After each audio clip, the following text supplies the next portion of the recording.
저는 일찍이 남편을 세상에서 떠나보내고 혼자 외동딸 하나를 키워온 60대 여성입니다. 젊은 여자가 홀로 아이를 키우며 살아온 세월이 녹록하다고 했다면 거짓말이겠죠. 하지만 하나밖에 없는 딸아이 모자람 없이 키우겠다는 일념 하나로 버티고 또 버텼습니다. 그렇게 전 이를 악물고 딸애를 키우며 살았어요. 지금 되돌아봐도 그간 해보지 않은 일이 없던 것 같습니다. 식당이나 시장에서 허드렛 일을 마다하지 않았고요. 일당을 주는 밭일이나 청소일도 틈나는 대로 하면서 악착같이 살았습니다. 그 덕택에 애가 중학교에 갈 무렵에는 작은 분식점 자리를 하나 얻어서 지금껏 장사를 하며 살 수 있었죠. 살가운 남편에게 사랑을 많이 받아보지 못하고 떠나보낸 박복한 인생이었지만 그래도 우리 딸에는 구김없이 잘 자라주었습니다. 그 사실 하나만으로도 제 지난한 인생이 모두 보상받는 것 같았어요. 부모한테 자식이 잘 되는 것보다 더 좋은 게 있겠습니까? 일찍이 철이 들어버린 우리 딸아이는 누구보다도 제 엄마 생각하고 투정 한번 부리지 않을 만큼 착한 자식이었습니다. 어려운 형편인데도 불평 없이 제 할 일 다 하고 가게 일까지 제 일처럼 돕는 천사 같은 우리 딸. 그런 귀한 제 자식에게 그런 엄청난 불행이 닥칠 줄 누가 알았겠습니까? 그 일만 생각하면 너무나 원통하고 분해서 아직도 심장이 터질 것만 같답니다. 지금부터 우리 착한 딸을 덮쳤던 그 악몽 같은 사연을 꺼내보려고 합니다. 엄마, 나 이번 학기 휴학했어요. 뭐? 휴학을 했다고? 갑자기 왜? 생각도 좀 정리할 겸 사회생활도 경험해 보려고요. 너 혹시 등록금이 없어서 그런 거니? 엄마가 어떻게든 마련해 볼 테니까 그런 거라면 걱정하지 말고. 아니에요, 엄마. 등록금이야 내가 알아서 하면 돼. 진짜야. 나 잠깐 쉬고 싶어서 그래요. 말은 그렇게 하지만 등록금이 모자라서 휴학과 복학을 반복하는 걸 제가 왜 모르겠어요. 딸애는 4년 동안 대학을 다니면서 저한테 등록금 달라는 소리를 단 한 번도 한 적이 없었죠. 과외든 서빙이든 자기가 스스로 등록금을 벌어서 학교를 다녔습니다. 분식집을 하는 엄마에게 부담 주지 않으려는 그 마음이 얼마나 기특하고 갸륵합니까? 저도 그런 아이에게 등록금 정도는 척척 대주고 싶었죠. 하지만 궁핍한 살림에 발목이 잡혀서 그럴 수가 없었지만은요. 가난한 엄마 자식으로 태어난 죄로 남들은 4년 다니고 마치는 대학을 7년이나 다녀야 했어요. 그래서 남들보다 취업도 늦게 했고 연애 한 번 제대로 한 적이 없었죠. 그래도 우리 애는 부족한 엄마를 탓한 적이 단 한 번도 없었습니다. 제가 죄스럽다는 말을 할라치면 오히려 제게 엄마도 힘들었을 텐데 끝까지 자기를 키워줘서 고맙다고 말하는 예쁜 아이였습니다.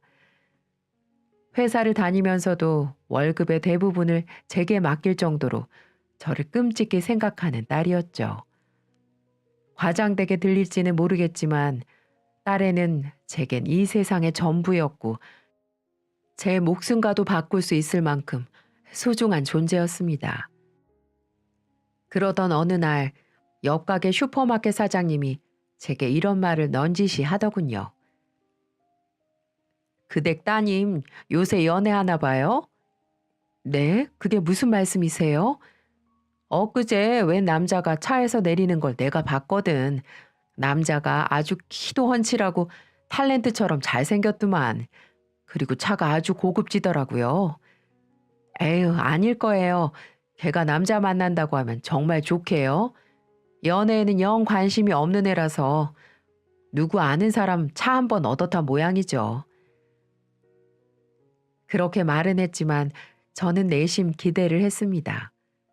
저렇게 고생만 하지 말고 자기 아껴주는 남자 만나서 행복한 가정을 꾸리면 얼마나 좋겠습니까? 그래서 저는 설레는 마음으로 집으로 가 딸에게 조심스럽게 물었습니다. 희영아, 너 혹시 누구 만나는 사람 있니? 어? 갑자기 그건 왜 물어요? 옆에 가게 사장님이 남자랑 함께 있는 너를 봤다고 하던걸. 정말 그런 거야? 너 정말 남자가 생긴 거니?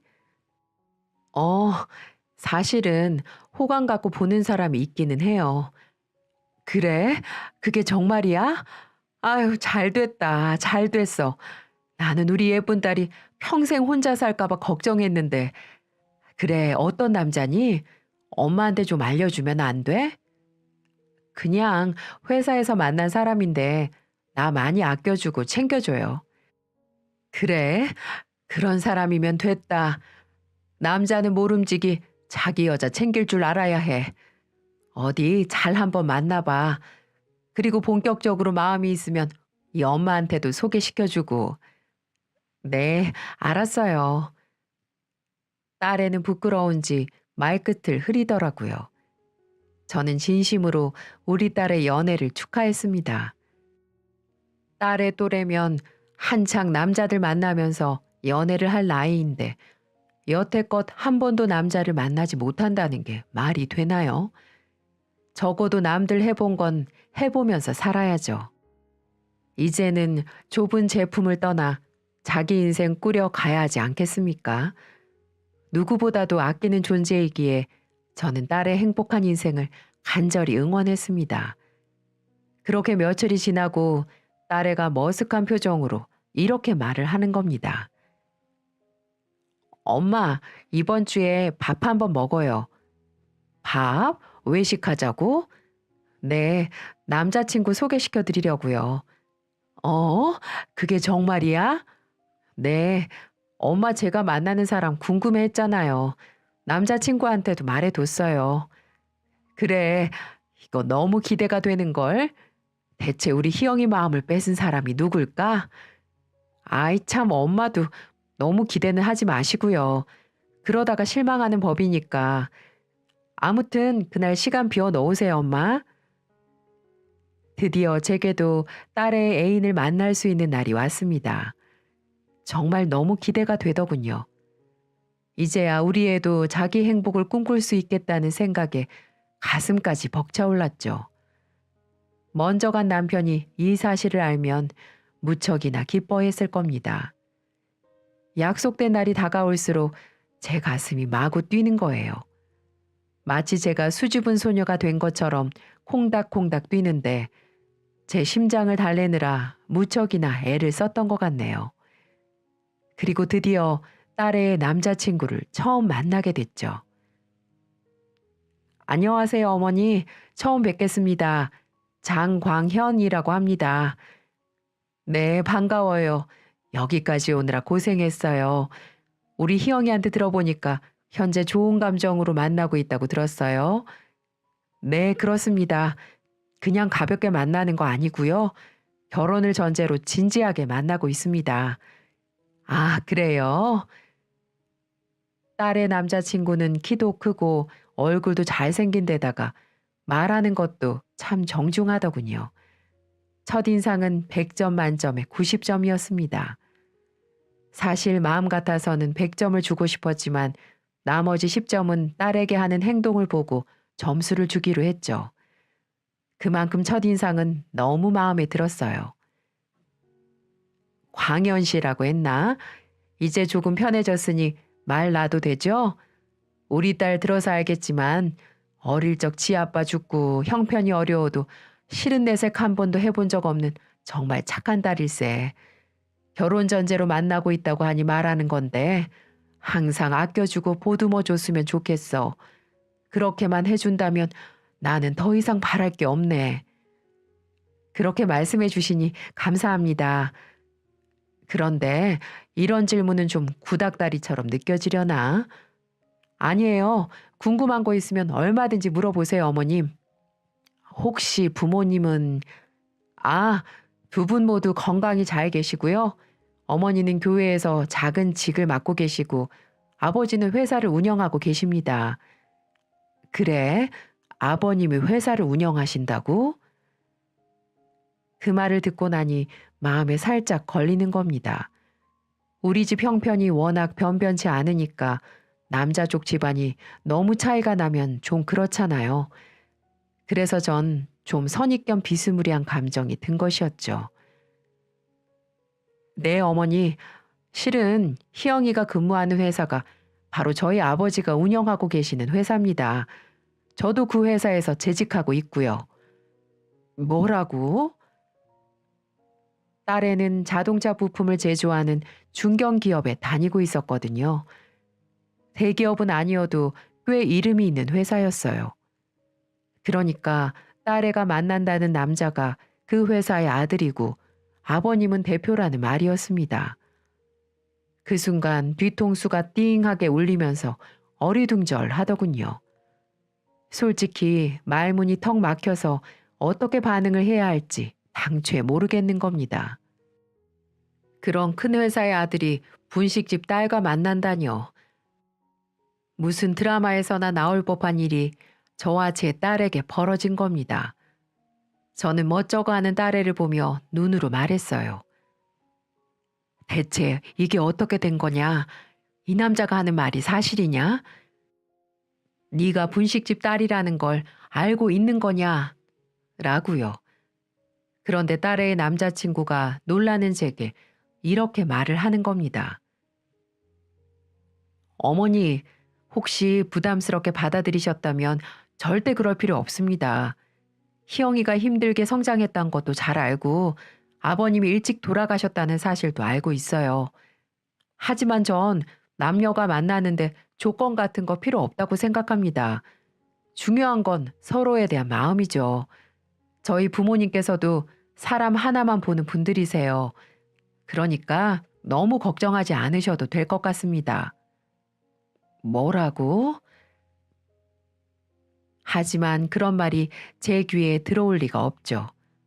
저희 집이 너무 형편이 없어서 집안 차이가 나지 않을 수는 없다는 건 인정합니다.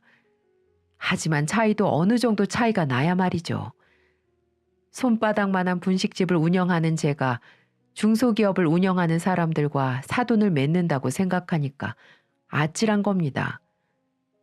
아무리 그런 분들이 아니라곤 하지만 만약 딸애가 그 집 식구가 된다면 은근히 눈칫밥도 먹을 게 뻔히 보입니다. 딸애가 처음으로 데리고 온 남자가 이렇게 어마어마한 집안의 자식이라니 입안이 바싹바싹 마르더군요. 딸의 남자친구를 만나고 돌아오는 길에 저는 진지하게 물어보았죠. 희영아, 정말 그 남자가 네가 다니는 회사 사장이니? 맞아, 엄마. 그 사람도 밑바닥 직원부터 일하다가 얼마 전에 승진해서 사장 타이틀 달았어요. 아유, 그래? 근데 직원이 30명이나 있다고 하면 그래도 작은 회사는 아닌 것 같은데. 그렇지. 근데 그렇다고 그리 큰 회사도 아니에요. 그러니까 너무 주눅들 필요 없어. 그리고 저는 그 사람 배경보다 사람이 좋아서 만나는 거니까 걱정하지 마세요.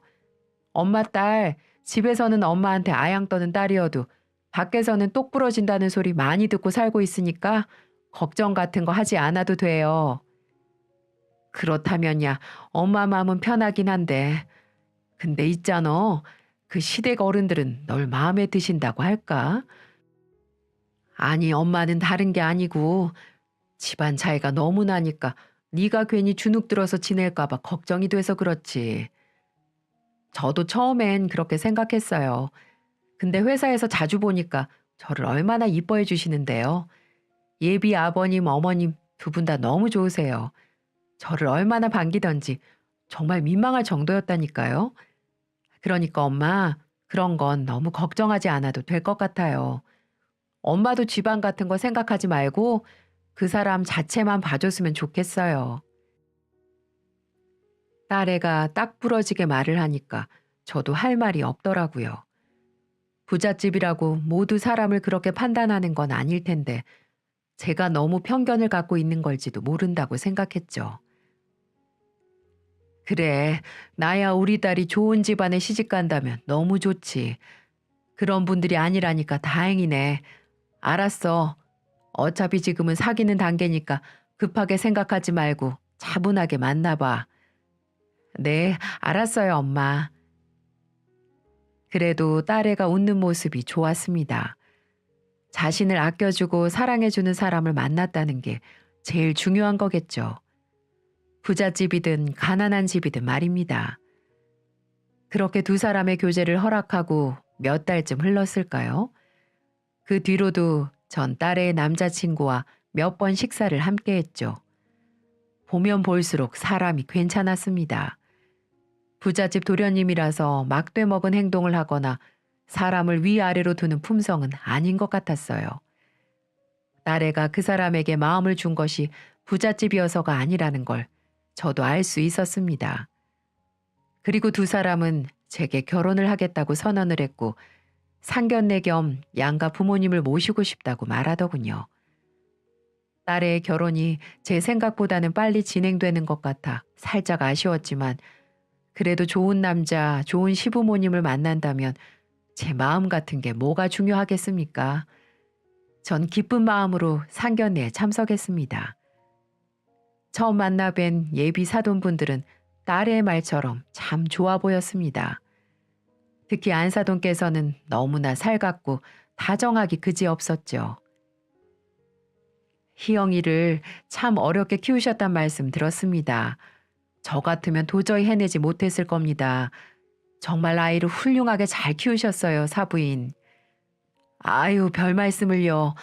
뭐 하나 제대로 해준 게 없는데요. 희영이는 혼자 큰 것이나 다름없어요.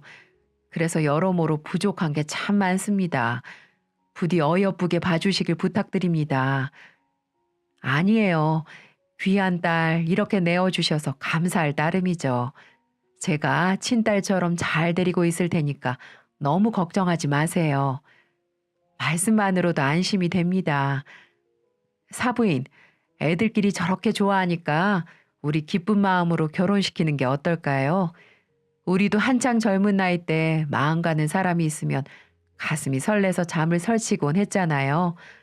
전 그 설렘을 아이들이 오래도록 간직했으면 좋겠어요. 말씀도 참 고상하게 하고 행동 하나하나에 기품이 넘치더라고요. 제 걱정이 무색하게 느껴지리만큼 인품이 올곧은 분이셨습니다. 결혼 준비는 전부 알아서 할 테니 아무 걱정하지 말라는 말씀까지 하시며 딸을 맡겨달라 간곡히 청하더군요. 이런 집안에 우리 딸이 식구가 된다는 게 믿어지지가 않았습니다. 저는 마다할 이유가 없었죠. 결혼 날짜가 잡히고 딸애와 예비 사위는 결혼 준비에 여념이 없었습니다. 그런데 결혼식을 성대하게 치르길 원할 줄 알았던 사돈댁에서 오히려 식구들끼리 작게 치르자고 하는 겁니다. 기업 회장님 아들의 결혼식을 소박하게 치른다는 게 가당키나 할까 의심했는데 가만히 생각을 해보니까 오히려 저를 배려하기 위해서 그런 거라는 생각이 들더군요. 사돈의 세심한 사료에 감사할 따름이었습니다. 사부인, 제가 교회에서 작은 일을 맡아 하고 있어요. 그곳에서 가족들끼리 조용히 치르는 게 좋겠습니다. 아유, 그래도 괜찮을까요? 애들 잘 사는 게 중요하죠. 겉만 화려하면 뭐에 쓰겠어요? 저희는 아무래도 괜찮으니까 사부인께서는 아무 걱정하지 마세요. 사부인께서 이렇게 여러모로 신경을 써주시니까 제가 몸둘 바를 모르겠습니다. 아닙니다, 사부인. 아, 그리고 애들은 당분간 본가에서 지내기로 했어요. 집도 넓고 제가 이래저래 가르칠 것도 좀 있고요. 제가 좀 데리고 살다가 적당한 데 분가시키겠습니다. 혹시 제가 희영이 시집살이 시킬까봐 걱정하시는 건 아니죠? 아이고 사부인 별 말씀을요. 희영이가 배울 게 참 많을 겁니다. 많이 가르쳐 주세요. 애들 혼수부터 제 한복까지 사부인께서 하나하나 세심하게 신경을 써주신 덕에 저는 정말 아무것도 하지 않았어요. 아니 제가 혼수라도 해주고 싶어 그것만이라도 맡겨달라고 해도 결코 사돈들은 손사래를 치더라고요. 귀한 딸 보내준 것만으로도 감사하다면서 정말 아무것도 못하게 했습니다. 딸 출가시키는데 이 정도로 아무것도 하지 않은 엄마는 아마 대한민국에 저밖에 없을 겁니다. 솔직히 역시 있는 집안은 다르구나 라는 생각이 확 들더라고요. 그리고 이렇게 우리 희영이를 이뻐해주고 사랑해주는 집안에 나를 시집 보낸다고 생각하니 얼마나 고마웠는지 몰라요.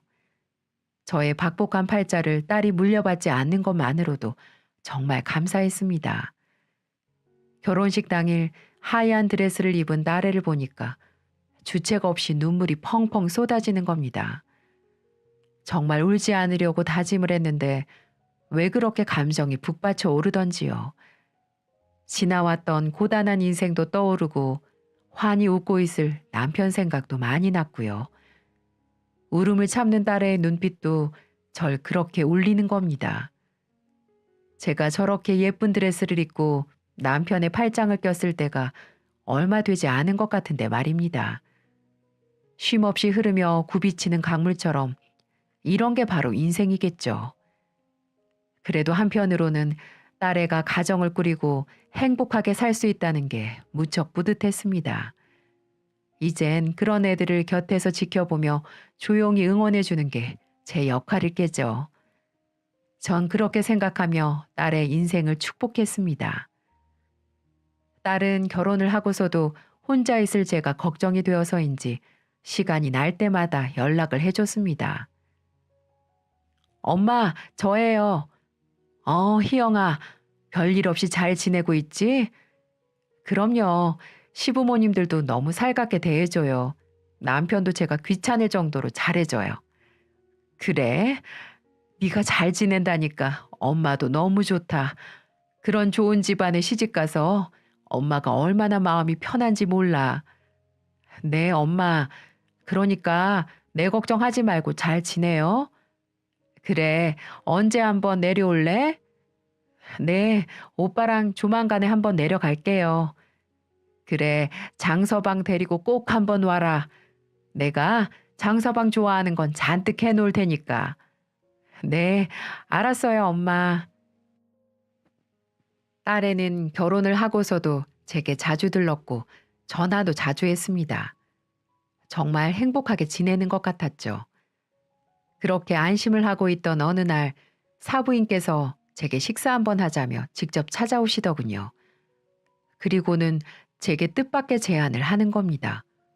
부담이 될 정도로 말이죠. 사부인, 사실 제가 사부인께 진작 해드리고 싶었는데 혹시라도 부담을 느끼실까봐 말씀을 못 드리고 있었습니다. 네, 무슨 말씀이신지. 사부인께서 운영하시는 점포 있지 않습니까? 제가 장사하시기 더 편하도록 조금 더 넓고 깔끔한 곳으로 옮겨드리고 싶은데 말입니다. 네, 무슨 그런 말씀을요. 말씀은 감사하지만 전 사양하겠습니다. 제가 염치 없이 어떻게 그런 걸로 부담을 드릴 수가 있겠어요. 큰일 날 말씀이세요. 그리고 저 이곳에서 자리 잡은 지가 30년이 다 돼가요. 단골 손님도 계시고 옮길 생각은 없어요, 사부인. 그럼 리모델링은 어떠세요? 그럼 깔끔해지고 좋을 것 같은데요. 네? 비용은 제가 알아서 다 할 테니까 걱정 마시고요. 희영이 같은 귀한 딸을 제게 주셨는데 이 정도는 해드리고 싶어서 그래요. 아닙니다, 사부인. 그런 말씀 마세요. 허락하시지 않는다고 해도 제가 고집을 좀 피울 생각입니다. 사부인께서 좀 더 편하게 일을 하셨으면 해서 그래요. 그러니까 제 마음 좀 받아주세요. 사부인이 저렇게 간곡하게 부탁을 하는데 계속 거절만 할 수는 없었습니다. 몇 번이나 사양을 했는데도 막무가내로 고집을 피우시니 결국 저도 받아들일 수밖에 없었죠. 솔직히 부담이 되긴 했어요. 결혼할 때도 아무것도 못 해줬는데 뜬금없이 찾아와 제 가게를 손봐준다뇨. 하지만 계속 거절을 하면 안사돈의 정성을 무시한다고 비춰질까봐 결국 두 손 두 발 들고 말았네요. 결국 좋은 집안에 시집간 딸내미 덕분에 저는 30년 만에 가게를 세 단장 할 수 있었습니다. 사부인의 배려가 너무 부담스러웠는데 막상 깔끔해진 가게를 보니까 흡족한 마음이 들더라고요. 손님들도 더 좋아할 것 같았고요. 딸애도 시어머니가 너무 좋아하신다며 부담 갖지 않아도 된다고 하더군요. 그제야 마음을 좀 놓을 수가 있었죠. 그런데요, 사부인의 호의는 거기서 그치지가 않았습니다. 사부인께서 제 통장으로 매달 100만 원씩 꼬박꼬박 보내시는 게 아니겠어요? 너무나 놀란 마음에 되돌려 드리려고 했지만 한사코 돌려받지 않겠다고 하시는 바람에 저만 곤란해지고 말았습니다. 제게 다짜고짜 전화 와서는 사부인, 그 돈 사부인을 위해서 쓰시라고 애들이 용돈 삼아 드리는 거라고 생각하세요. 그동안 많은 걸 참으면서 사셨잖아요. 이제 친구분들이랑 맛있는 것도 사드시고 좋은 옷도 사 입으면서 사세요. 그래야 제 마음이 편해서 그렇습니다. 마음이 알겠지만 아무리 그래도 사돈한테 용돈 받는 사람이 어디 있습니까? 너무나 면목이 없어서 딸아이 편으로라도 돌려드리려고 했지만 딸아이도 그냥 받아두라고 하는 겁니다. 엄마, 괜찮아요. 어머님이 드릴만 하니까 드리는 거예요. 원래 우리 결혼할 때 엄마한테 100만 원씩 드리기로 약속했었어요. 그걸 시어머니한테 말씀드리니까 남편을 대신해서 어머님이 주시는 거예요. 남편 돈 관리를 지금 어머님이 해주고 계시거든요. 그러니까 내가 주는 거라고 생각하고 엄마가 요긴하게 쓰세요. 아유, 하지만 희영아, 그렇다고 해도 액수가 너무 많다. 그리고 내가 돈 쓸 데가 어디에 있다고. 괜찮다니까요, 엄마. 저도 이 집에서 며느리로서 역할 아주 잘하고 있어요. 그래서 주는 거라 생각하고 우선 쓸 데 없더라도 모아놓기라도 하세요. 이게 복인지 독인지 구분이 잘 되지 않더라고요. 한 달 내내 가게에 매달려도 순수익이 그만큼 벌까 말까인데 말입니다. 돈을 받아도 마음이 편하지 않더군요. 벌써 몇 번이나 받은 것도 송구스러운데 계속 달마다 보내신다니 어쩔 줄 모르겠는 겁니다. 제가 하도 답답해서 아주 가까운 지인한테 이 이야기를 살짝 했거든요. 어머 언니, 그게 정말이야? 세상에 백식이나? 아유 언니, 이제 팔자 폈네, 팔자 폈어. 아니, 그렇다고 마냥 좋아할 게 아니라니까.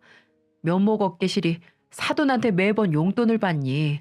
이렇게 큰 돈을. 사위를 대신해서 주는 거라지만 나는 마음이 영 불편하고 싫다. 그런데 내가 아무리 보내지 말라고 말씀을 드려도 자꾸 이렇게 보내시니까 이 일을 어쩌니. 아유, 그런 소리 마. 그런 집안이야 돈이 썩어나는데 며느리 얼굴 봐서 힘들게 사는 사부인 좀 도와주겠다는데 뭐 어때? 그냥 감사하다고 생각하고 그냥 넣어도. 내가 좀 찾아보니까 희영이 시아버지 회사가 요즘 급성장하는 회사던데. 하여간 언니는 딸 자식 잘 둔 덕분에 말년복이 터지네 터져. 아유, 내가 쪽팔려서 언니한테 말 안 하려고 했는데 우리 딸은 지금 취업도 못한 백수노 만나고 있어. 얼마나 내가 속 터지는 줄 알아? 그러니까 언니는 복 받았다고 생각하고 좋게 생각해. 사부인 교회도 다닌다면서. 그럼 인성도 최고일 거 아니야. 언니도 교회 집사님이니까 코드도 잘 맞고 좋겠구만 뭘. 별걸 다 걱정하네. 친한 동생은 제 마음을 아는지 모르는지 복에 겨운 소리 하지 말라고 오히려 저를 나무라더군요. 정말 그 말이 맞는 걸까요? 사돈댁에서 가게 리모델링을 해준 것도 모자라 매번 돈을 보내오는데 정말 눈 딱 감고 받아도 되는 게 맞는지 저는 묵은 채증이 얹힌 것처럼 영 깨름칙했죠. 그래도 하는 수가 없습니다. 돈 보내오는 사람을 제가 막을 수도 없는 노릇이고 일단은 돈을 쓰지 않고 가만히 내버려뒀죠.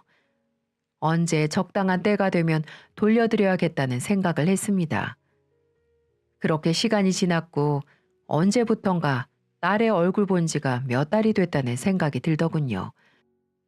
연락은 간혹 오는데 어느 날부터 집에 들르는 일이 좀 드문 겁니다. 아무리 시어른들이 잘해주신다곤 하지만 시댁살이가 어디 쉬울까요?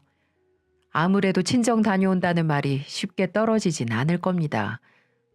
그러고 보니 띄엄띄엄 오는 전화통에서도 딸의 목소리가 좀 어두웠다는 생각이 들었어요.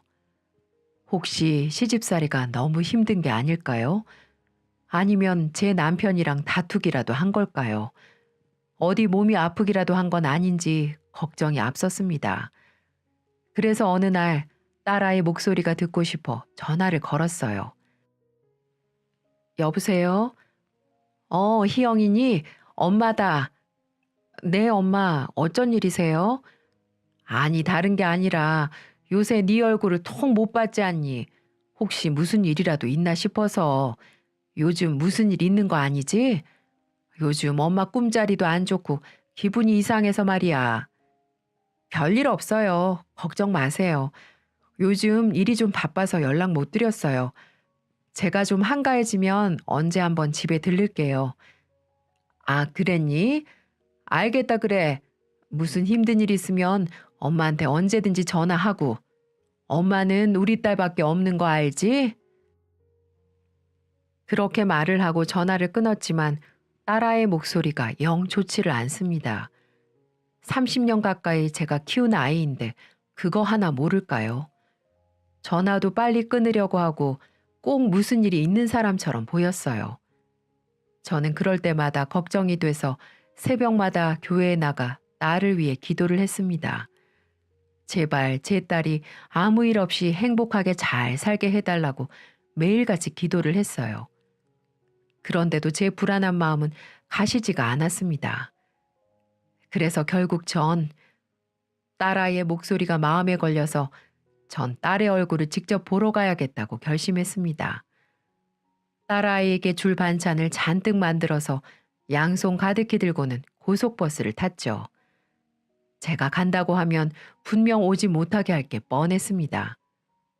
사돈댁 근처에 가서 전화를 할 생각이었어요. 잠깐이라도 얼굴을 봐야 안심이 될 것 같았거든요. 한번 초대를 받아 간 적이 있어서 사돈댁의 위치는 잘 알고 있었습니다. 제가 젊었을 적에 자주 다녔던 지역이기도 했고요. 막상 큰 단독주택에 사는 사돈댁에 도착을 하니 좀 망설여지더라고요. 괜히 사돈들 심기를 불편하게 만드는 건 아닌지 걱정도 됐고요. 제가 대문 앞에서 서성이고 있는데 누군가 그 댁에서 문을 열고 나오는 게 아니겠어요? 딱 보니까 그 댁에서 일을 도우는 아주머니셨죠.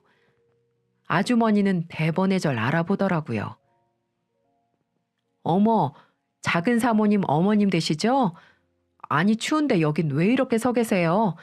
혹시 작은 사모님 보러 오셨어요? 아, 네. 혹시 우리 희영이 집에 있나요?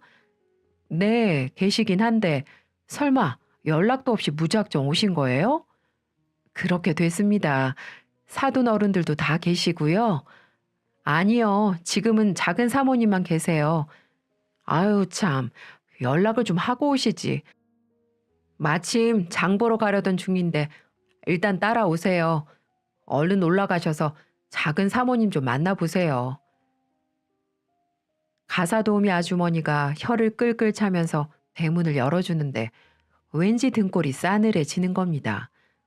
아주머니의 표정에서 뭔가 잘못됐다는 걸 느낀 거죠. 저는 현관문을 열고 우리 딸애를 찾았습니다. 희영아, 엄마다. 엄마, 연락도 없이 웬일이야. 갑자기 불쑥 찾아오면 어떡해. 1년 만에 전 딸의 모습을 보고 소스라치게 놀라고 말았습니다. 제가 눈으로 보고 있는 사람이 제 딸이 맞는지 의심이 들었습니다. 헝클어진 머리, 퀭한 두 눈, 그리고 피죽도 못 얻어먹은 사람처럼 말라 비틀어진 몸. 제가 알던 딸이 아니었지만 또 틀림없는 제 딸이었습니다. 애가 얼마나 힘이 없는지 거실에서 주방으로 가는 길인데도 엉금엉금 기고 있는 겁니다. 너무나 충격적인 딸의 모습에 전 그 자리에서 얼어붙어 버렸습니다. 희영아, 대체 그게 무슨 꼴이냐? 너 어디 아프니? 얼굴이 왜 이렇게 상했어? 몸은 또 왜 이렇게 말랐고? 무슨 일이야? 어? 빨리 말해봐. 엄마. 딸애는 제 품에 안겨 울음을 터뜨렸습니다. 통곡을 하는 게 분명한데도 기운이 없어서인지 울음소리가 갑갑하게 막혀서 터지지도 않는 겁니다. 딸의 충격적인 모습에 전 혼이 다 달아나는 것 같은 기분이었어요. 희영아, 대체 왜 이런 거야? 왜 이렇게 된 거냐고. 사실은 엄마 저 너무 힘들어요. 배가 너무 고파요. 뭐라고? 그게 무슨 소리야? 배가 고프다니. 왜? 네가 밥을 못 먹어? 도대체 애가 무슨 소리를 하는지 모르겠습니다. 시어머니가 밥을 주지 않는다니요. 종살이를 하는 것도 아닌데 시어머니가 밥을 왜 안 줍니까? 아니, 설령 밥을 주지 않는다 한들 다 큰 성인이 왜 그걸 참고 있었을까요? 장서방은요? 시아버지는요? 머릿속이 너무나 혼란스러웠습니다. 대체 애한테 무슨 일이 벌어진 건지 가늠할 수가 없었죠. 보다 못한 가사 도우미 아주머니가 제게 설명을 해주더군요. 아유, 큰 사모님이 글쎄 작은 사모님 금식기도 시키는 중이라서 그래요. 금식기도요? 그게 무슨 말이에요? 우리 희영이는 종교가 없는데. 아니, 그리고 무슨 금식기도를 2주씩이나 해요? 사람 죽어나가게요? 예, 그러게 말입니다. 그런데도 큰 사모님이 강요를 하니까 작은 사모님이 받아들일 수밖에 없는 거죠. 아유, 강요라고요? 긴 한숨으로 시작된 아주머니의 설명은 너무나 경악스러웠습니다. 딸의 말처럼 사부인은 딸애에게 금식 기도를 강요하고 있었답니다. 딸애에게 애가 들어서지 않는다는 이유에서였다는데요. 마귀에게 쓰였기 때문에 임신을 하지 못한다는 겁니다. 그래서 금식 기도를 통해 마귀를 쫓아내야 한다고 강요를 한다는 거예요. 2주 동안 방 안에 감금하다시피 갇혀서 물만 마시며 기도만 해야 하고 금식 기도가 끝나면 2주 동안 쉬었다가 또다시 금식 기도를 한다는 겁니다. 이런 말도 안 되는 과정을 벌써 몇 달째나 반복하고 있다는 거였죠. 너 미쳤니? 왜 그런 말도 안 되는 일을 시킨다고 가만히 하고 앉아 있어? 얼른 엄마한테 말을 하든가 이 집을 찢어나오든가 해야지. 아니야, 엄마. 시어머니가 이러시는 거 손주 보고 싶어서 그런 거잖아. 그리고 시어머니가 엄마도 잘 보살펴주고 계시고 내가 조금만 견디면 전부 다 잘 되는 거잖아. 딸의 입에서 그런 말이 나오는데 정말 하늘이 무너져 버리는 것 같았습니다. 대체 이게 무슨 일인지, 왜 우리 귀한 딸애한테 이런 일이 벌어진 건지 이해할 수가 없었습니다. 가사 도우미 아주머니가 제게 이런 말까지 하는 겁니다. 저기 얼른 작은 사모님 데리고 가세요. 아유, 저도 더 이상 보기가 힘드네요. 이번 2주뿐만 아니라 매달 이러고 있어요. 네? 뭐라고요? 이번이 처음이 아니라고요? 네, 솔직히 작은 사모님도 참 답답하세요. 금식 기도를 싫다고 하면 될 것이지. 혹시라도 해코지라도 당할까봐 아무 말도 못하고 저렇게 당하고만 계시고, 저런다고 이 집에서 지켜주는 사람 아무도 없어요.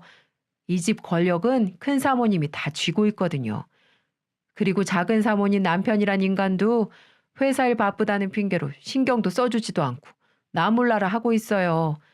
저렇게 40kg도 안 된 아내를 보고도 괜찮냐, 병원 가보자, 이런 말 한마디 하는 걸 나 본 적이 없다니까요. 그럴 때마다 저도 여기서 종로를 타고 있지만 불쌍해서 죽겠어요. 저도 이참에 이 집 그만둘까 하고 말씀드린 건데 큰 사모님이 뭐 이상한 종교에 빠져서 며느리 죽이려고 들고 있어요. 어서 구출해서 가시는 게 좋으신 겁니다. 나중에 후회하지 마시고요. 정말 기가 막혔습니다. 화가 머리끝까지 치밀어 올라서 견딜 수가 없더군요. 이건 범죄나 다름없는 짓이었죠. 사이비 종교에 빠진 안사도는 애가 들어서지 않는다는 이유로 제 소중한 딸을 무참히 짓밟고 있었습니다. 그렇게 천사의 얼굴을 하고 이런 짓을 벌일 수가 있다니. 그리고 그렇게 믿었던 사위가 아무런 대처를 하지 않은 채 지 엄마에게 모든 걸 일임했다니. 저는 경악스러울 정도로 충격을 받고 말았습니다. 전 곧바로 경찰을 불렀어요. 이대로 가만히 두면 도저히 안 되겠더라고요. 제가 경찰을 부르자마자 사부인이 문을 열고 들어서더라고요. 아니, 이게 웬 난리야? 어머, 사부인께서 여기까지 어쩐 일이세요?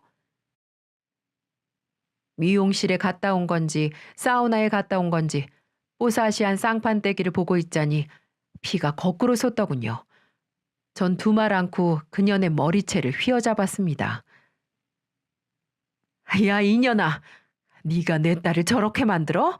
저게 사람 몰골로 보이냐? 딸처럼 잘 보살펴 준다면서 꼴이 이게 뭐냐고. 아, 이거 나요.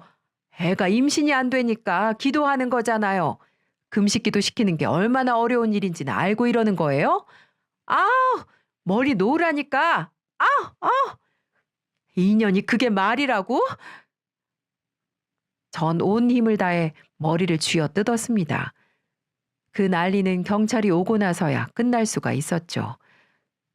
전 거의 죽을 뻔한 딸애를 구출해서 집으로 돌아갔습니다. 제가 죽을 끓여서 먹였는데 허겁지겁 먹어치우는 나래를 보고 있으니 복장이 터져서 죽을 뻔했습니다. 여러분, 요즘 같은 세상에 이게 말이나 되는 얘기입니까? 임신을 잘 되게 하기 위해서 2주나 금식기도 시킨다는 게 믿어지시나요?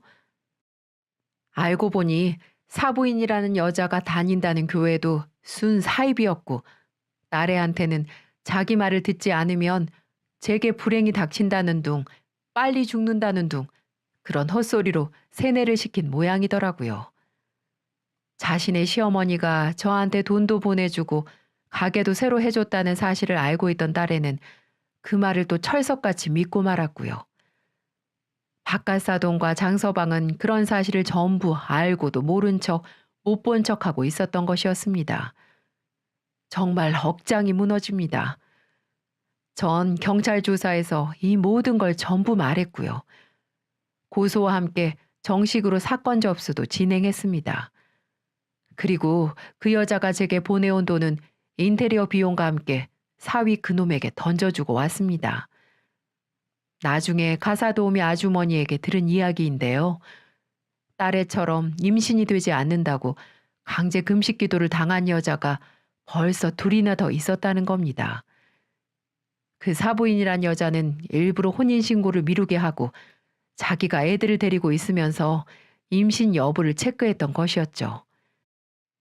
그렇게 임신이 잘 되지 않은 기색이 보이면 마귀를 쫓아낸다는 명분으로 금식 기도를 강요했던 거고요. 나중에 알게 된 사실이었지만 딸이 임신이 되지 않았다는 이유는 바로 사위 그놈한테 있었어요. 그놈이 무정자증이어서 임신이 되지 않은 거였는데 기도만 하면 딸이 임신할 수 있다고 믿은 걸로 보였습니다.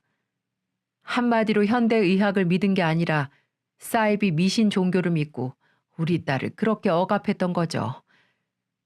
얼마 지나지 않아 박가사돈이 저희와 합의를 보려고 하더군요. 2억을 제시하며 한 번만 눈 감아달라고 제게 와서 빌더이다. 당신이 안사람 단속을 잘못해서 일어난 일이라면서 말이죠. 하지만 전 금지 오격 같은 제 딸 저렇게 폐인으로 만들어버린 그년을 절대 용서하지 못할 것 같습니다. 그리고 철석같이 믿었던 사위놈은 얼굴 한번 비추지 않더군요. 연락도 없고요. 어차피 혼인신고도 안 했으니 데리고 꺼지라는 식으로 나오더군요. 그래서 변호사를 선임해 그들의 죄값을 치르기 위해 다방면으로 뛰고 또 뛰었습니다. 다행히도 딸은 그 집에서 생활을 하면서 안사동 그 여자의 억압, 폭행, 폭언 등을 몇 개 증거로 가지고 있더군요. 추가로 경찰서에 그 증거를 제출했습니다. 그리고 저는 법으로 해결하려고 하면 그들은 미꾸라지처럼 피해갈 걸 알고 있었기에 그 여자에게 따로 연락을 했습니다. 그리고 딸이 증거로 모은 녹음본과 영상들을 카톡으로 보내줬어요. 그러면서 당장 와서 내 딸 앞에 무릎 꿇고 사과하지 않는다면 당신이 했던 행동들 인터넷에 다 뿌리고 언론에도 제보하겠다고 협박을 했습니다. 그러자 녹음 영상본이 있다는 사실을 몰랐던 그 여자는 곧장 사위와 달려와서는 딸 앞에서 무릎을 꿇더이다. 사위 그놈도 얼마나 가식적이고 나쁜 놈이던지 자기 회사 이미지 나빠지고 언론에서 집중 포화를 맞을까봐 간이고 쓸개고 다 줄 것처럼 하면서 우리 앞에서 눈물을 보이는 거 있죠? 그 모습을 본 딸이 사위의 뺨을 날려버리더군요. 그렇게 믿었고 사랑했고 사위 하나 믿고 결혼을 했는데 짧은 시간에 사위 행동들을 보고 실망을 많이 했을 테지요. 딸은 분풀이라도 한 듯 사위를 때리면서 오열을 했습니다. 그 모습을 보고 얼마나 제 가슴이 미어지던지 저는 경기를 일으키며 사위에게 달려드는 딸을 막으며 안아주었어요. 우리 딸 진정해. 이 엄마가 있잖아. 이제는 저런 놈 때문에 아파하지 마. 이 엄마가 항상 옆에 있을게. 저는 이렇게 말을 하며 눈물로 딸을 안아주었습니다. 사위와 안 사돈 그 여자는 눈물을 흘리며 저희에게 잘못했다고 용서를 구했고 합의금, 재산 분할, 위자료 등 얼마든지 줄 테니 액수만 말하라고 하더군요. 본인들이 잘못한 건 분명하니까 그만한 대가를 지불해 주겠다면서 말이죠. 네, 맞습니다. 저는 그들이 흘린 눈물이 악어의 눈물이라는 걸 누구보다 잘 알고 있어요.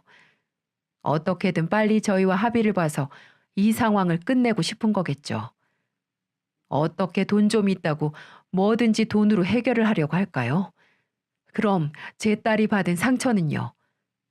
바보 같은 딸은 어느 순간부터 시어미한테 세뇌를 당해서 마치 그게 옳다고 생각을 했었다고 합니다. 그래서 신고할 엄두도 못 냈다고 하네요. 그리고 제가 걱정할까봐 연락을 못 했다고도 하고요. 잘 사는 줄 알았던 딸이 고통의 시간을 보낸 걸 생각하니 아직도 제 가슴이 미어집니다. 지금이라도 제 딸을 찾아서 다행이긴 합니다만 아직도 그 일만 생각하면 가슴이 벌렁벌렁 거리기만 하네요. 그 일이 있고 벌써 몇 달이 지났네요. 경찰 조사는 집행유예로 끝이 났습니다. 역시 우리나라의 법은 믿을 게 못 되더군요. 제 맘 같아서는 그놈들 회사 제대로 망하게 해주고 싶지만 딸이 원치 않아 합의를 하고 마무리를 지었습니다. 딸은 더 이상 그쪽 집안과 엮이고 싶지 않다며 합의를 하고 영영 기억 속에서 빨리 지워버리고 싶다고 했어요. 그래서 눈물을 머금고 딸의 뜻대로 해주었습니다. 그래서 지금은 딸과 함께 지내고 있는 중이랍니다. 딸은 지금도 정신과를 다니고 있어요. 자면서도 가끔 경기를 일으키며 오열을 하곤 합니다. 그럴 때마다 저는 딸을 안아주고 있고요. 제가 딸을 이렇게 만든 것만 같아 제 마음이 너무나 아프네요. 그래도 저는 이겨낼 겁니다. 힘을 내야겠죠. 어미가 힘을 내야 자식이 따라오지 않겠습니까? 부디 우리 딸이 다시 건강하게 일어날 수 있도록 여러분들의 많은 응원 부탁드립니다. 마지막으로 저도 교회를 다니고 있습니다. 교회 다니는 사람들이 전 안사돈처럼 모두 사이비에 빠진 거 아니니까 색안경 끼면서 바라보지 않으셨으면 좋겠네요. 그런 사람들 때문에 간절히 교회를 다니는 믿음의 사람들이 똑같은 사람으로 비춰질까봐 마음이 아픕니다. 부탁의 말씀드리며 제 사연은 여기서 마치도록 하겠습니다. 앞으로 더 열심히 살도록 하겠습니다. 제 긴 사연 끝까지 들어주셔서 정말 감사합니다.